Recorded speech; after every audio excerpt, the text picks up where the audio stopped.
Elite force র্যাবকে death squad হিসেবে ব্যবহার করা হচ্ছে অভিযোগ করে এই বাহিনীকে ভেঙে দেওয়ার জন্য প্রধানমন্ত্রী শেখ হাসিনাকে চিঠি দিয়েছে আন্তর্জাতিক মানবাধিকার সংগঠন হিউম্যান রাইটস ওয়াচ।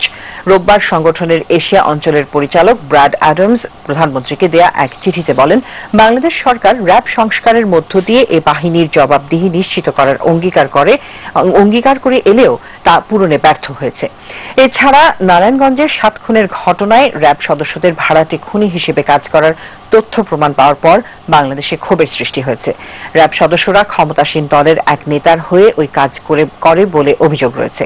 র্যাব যে আসলে একটি ডেথ স্কোয়াড হিসেবে কর্মকাণ্ড চালাচ্ছে, এটি তার আরেকটি উদাহরণ। ভেঙে দেওয়ার আগ পর্যন্ত সামরিক বাহিনীর সব সদস্যকে সরিয়ে নিয়ে র্যাবকে পুরোপুরি বেসামরিক বাহিনীতে পরিণত করারও দাবি জানায় হিউম্যান রাইটস ওয়াচ।